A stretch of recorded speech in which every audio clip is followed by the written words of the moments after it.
విశాఖ తీరంలో జరిగిన బోటు ప్రమాదం మరియు 6 మత్స్యకారుల మృతి ఉదంతంపై రాజకీయాలు ఒక్కసారిగా వెడక్కాయి. ఈ ఘోర ప్రమాదంపై కూటమి ప్రభుత్వం అధికార యంత్రాంగం తీరును వైఎస్ఆర్ కాంగ్రెస్ పార్టీ తీవ్ర స్థాయిలో తప్పుపట్టింది. విశాఖ జిల్లా వైఎస్ఆర్సీపీ అధ్యక్షుడు కేకే రాజు మీడియా ముందుకొచ్చి ప్రభుత్వంపై తీవ్ర విమర్శలు గుప్పించారు. తీరానికి కేవలం 8 నాటికల్ మైళ్ల దూరంలోనే ఇంత పెద్ద ప్రమాదం జరిగినా మత్స్యకారులను కాపాడటంలో ప్రభుత్వ సంబంధిత విభాగాలు పూర్తిగా విఫలమయ్యాయని ఆయన మండిపడ్డారు. అధికారుల నిర్లక్ష్యం, ప్రభుత్వ పెద్దల మధ్య సమన్వయ లోపం వల్లే 6 పేద మత్స్యకారుల ప్రాణాలను కోల్పోవాల్సి వచ్చిందని ఆయన ఆరోపించారు. మనందరికీ కూడా తెలిసిందే,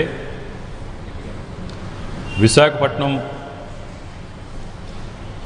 తీర ప్రాంతానికి అతి సమీపంలో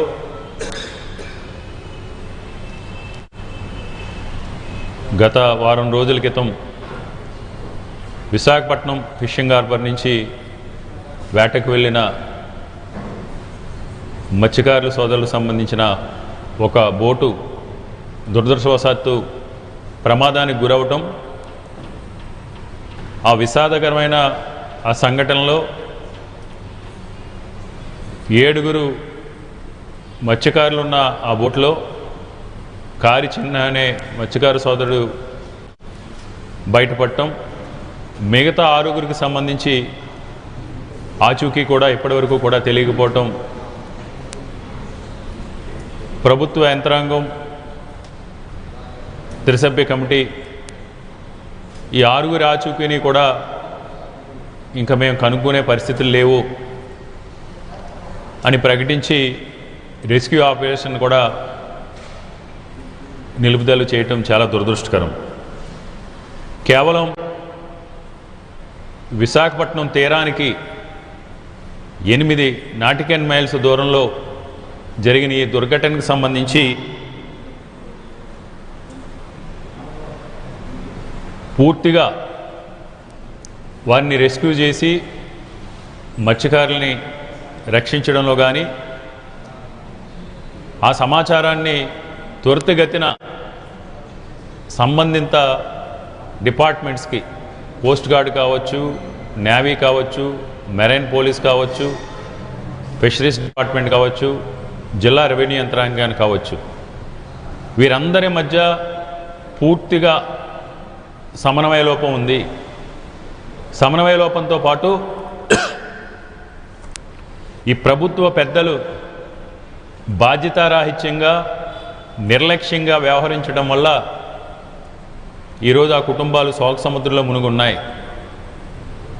అత్యంత క్లిష్ట పరిస్థితుల్లో ఉన్న సమయంలో, ప్రాణాపాయ స్థితిలో ఉన్న సమయాల్లో, ఎలాంటి ప్రమాదాలు జరిగినప్పుడు, క్లిష్ట పరిస్థితులు ఉన్నప్పుడు, ప్రాణాపాయ పరిస్థితులు ఉన్నప్పుడు ప్రతి నిమిషం కూడా చాలా విలువైంది.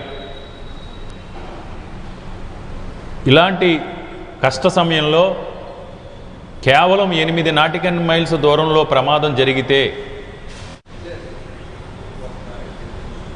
ఇంత నెట్వర్క్, ఇంత ఆధునిక టెక్నాలజీ అభివృద్ధి చెందిన తర్వాత కూడా